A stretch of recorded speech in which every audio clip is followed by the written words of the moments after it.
On the Pi, the member functions implement reasoner operations and inference operations. So it's a higher level kind of logic programming thing. And it's important for me to say at this point that although the member functions, or methods sometimes as they're called, are C++, the implementations of those member functions call Prolog in a lot of instances.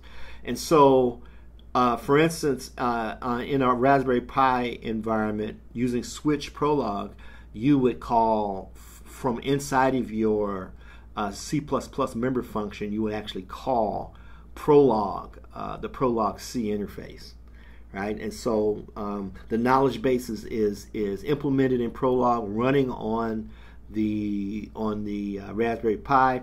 From C++, you would gain access to that Prolog knowledge base through the Prolog C interface. And then for communication, the interagent communication, that is when the Arduino sensor agent needs to talk to the Raspberry Pi sensor agent, it's doing that through what we call descriptive logics, right? And we're going to leave a reference for that too. But those are just very simple, instead of just sending ASCII formatted text or comma separated, CSV separated values between the Arduino and the Raspberry Pi, instead of just sending that kind of format, we're sending text, but that text has a little bit more formatting to it, and it's formatted as something what's called a horn clause, and that gives you a little more knowledge behind what's going on. It's a self-describing format in a way, not as self-describing as XML. But for those that know what common logic is, it's a self-describing kind of thing. Again, we're going to have references for some of this at the end of this talk here. And here's the communication between the Arduino and the Raspberry Pi. Just showing you how some of these parts work. We primarily use serial port communications and Bluetooth when we're connecting the Pi to the Arduino, right? And the Arduino in that case would have some kind of Bluetooth shield. That's what we use to get the Bluetooth, and the Raspberry Pi already has that built in. You actually typically need something extra on the Arduino to accomplish Bluetooth, but you don't need anything extra to do serial port communication. So probably 90% of what we do is just connecting the GPIO pin serial, the RX and the TX pin and the ground to the Arduino RX, TX, and ground, and we send serial connections and information from the Raspberry Pi to the Arduino. And what we're sending is what we call descriptive logics. And it's a form of communication that allows a great deal of transparency for those that want to know, what kind of thinking is going on inside of the Arduino and the Raspberry Pi. The fact that we're using logic knowledge bases and descriptive logics, it allows our thinking processes to be transparent to humans and understandable, and you can process it by third-party software as well. So that's an important thing.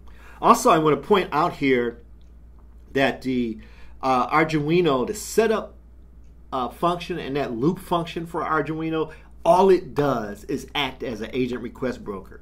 It does not execute any of the agent sensor.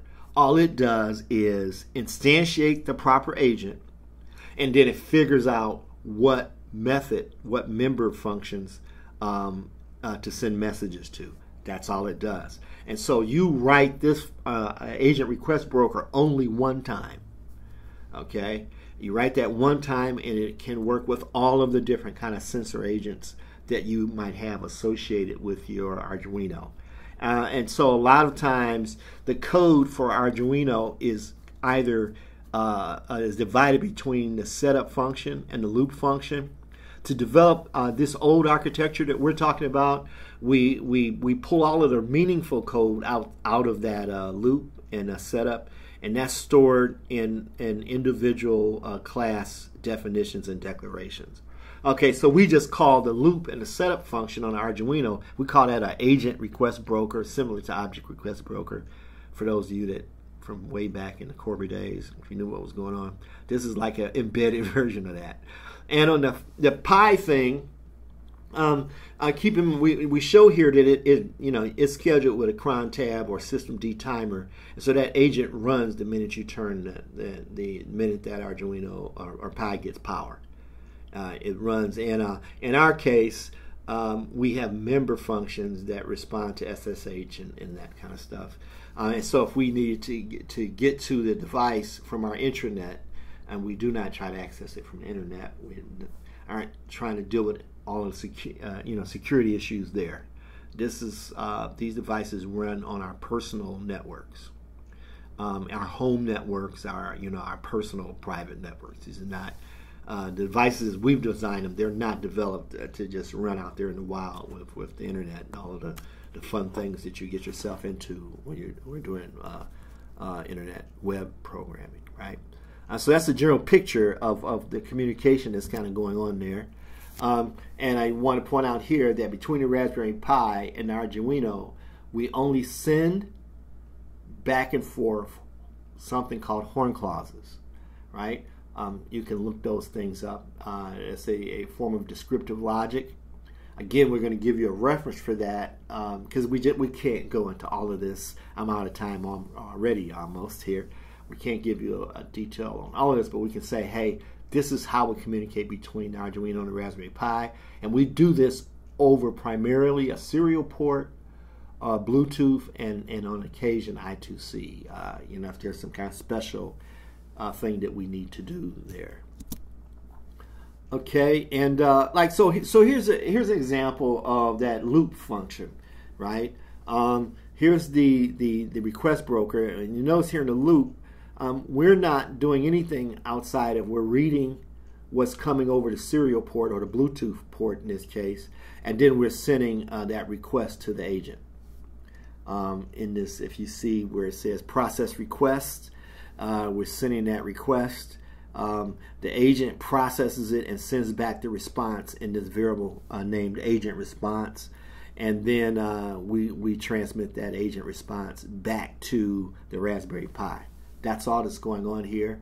And so we have a serial port version of this and a Bluetooth port version of this. And it's just we include this code here so you can just see that we are not trying to do any of the sensor agent processing inside of that loop. That loop just calls the sensor agent that has already been declared, right? And so here are the wires for a GPIO program between the Raspberry Pi and the Arduino, thanks to Oscar Leong here. There's a nice diagram that just simplifies. You got the receive pin and the transmit pin. We have voltage connection, and we have a logic converter there because the Pi has a 3.3 volt thing going on, and a Arduino has a 5 volt thing going on. So we have a logic level, LL converter there. This talk, there is a sufficient amount of programming going on here, and there's some wiring going on, and so this is for folks that are passionate about this kind of thing. This is not, if you're not the kind of person where you're interested in the wiring or you're interested in low-level programming, then you're going to not find this attractive at all. On the other hand, if you are the kind of person that want complete control of the software and the hardware, then you're going to like this, because this is a very low-level approach to getting it done. You have a whole bunch of control over everything, and you can decide, how and what your communication is going to be, and how your device is going to communicate, and what protocols you're going to implement. This is a simple example of the Raspberry Pi code that actually calls the Arduino code here. So notice that this is we're using a connectivity sensor on the Raspberry Pi, and it's talking to the veneer sensor, which is a lower level method. So these are two methods right here. One method has been implemented on the Raspberry Pi. The other method has been implemented on the Arduino. And this is just the Arduino, the Raspberry Pi, sending a request to the to Arduino to measure, to do a connectivity measurement, right? So you can take a look at that code. Clearly, this is the kind of thing you might have to go back to and look at and stare at it a couple times. And we left there's some URLs that at the beginning of this talk that we provide that gives you many, many more examples of this, and where you can drill down. In some cases, you get all of the code for some of the projects. And so, we have a lot of presentations that go into various levels of details about this kind of old programming techniques using the Arduino and the Raspberry Pi. And so if you're interested in this kind of thing, just go to those links that we gave at the beginning of the talk, and you'll find a lot more code and a lot more talks, a lot more discussion, and you'll be able to engage the rest of the community that's doing this kind of thing. Okay, and so we just kind of gave you an overview of the architecture and how we're approaching this concept of a knowledge-based embedded system. And one of the things that we wanted to measure with a system that we recently built was the salinization. How saline, how much salt was in a soil that we in a couple properties, in a couple places that we are, we find ourselves at.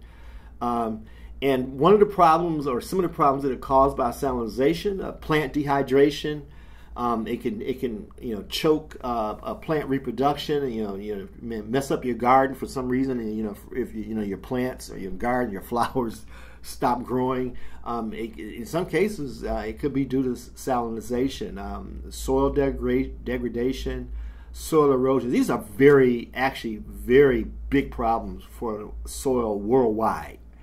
And so the ability to detect high levels of salinity and do something about it, that's actually an issue that people dealing with climate change, they're very much concerned about. It jacks with or messes with crop yield. It has negative effects on drinking water, and it just and overall it threatens our environmental resources globally. And so we just, in the citizen science community, are interested in developing our own kind of, a connectivity monitoring or checking salinity in our local residences. And so some of the projects that we do for these embedded devices involve salinity and connectivity. And so we've implemented a few of those using the Raspberry Pi Arduino and the Raspberry iOS Trinity. Right? And just so that you can get a picture of what that knowledge base looks like, right? Here is just a snippet of it. It's actually not too much bigger than this, There might be another 50, 60 lines of code, and then you would see the whole thing. This is an excerpt of the knowledge base. This is what some Prolog looks like for those of you that have never seen it, or for those of you that have forgotten what it looks like. This is what some looks like, and this is giving some of the knowledge about salinity. That if it's under 500, the measurement in this case, and we're talking about the salinity that's in water, then the water is very safe to drink, right? And if it's the other way around, right? Say that it's over 500. But let's say it's under, a certain level, then the water is drinkable, but, it's not as safe as the first case. And then in that last case, you can drink it, and if you need to drink it in order to survive, you're stuck somewhere, and, you can't get safe water. Just, if you have salinity between 600 and 900, it's not going to kill you. But it might cause other issues. But in either case, this is an example of salinity, a salinity knowledge base that's running on the Raspberry Pi, and this is actually executable Prolog that you're looking at right here. And so again, the languages involved are C++ and Prolog for what we implement at CTEST Labs, and in any of the projects that we are doing where we are talking about embedded devices. And as an example, when we talked about knowledge base and some of those operations, the reasoner operations, on the Raspberry Pi, here are some of the kind of conclusions that the hardware can come up with, our system.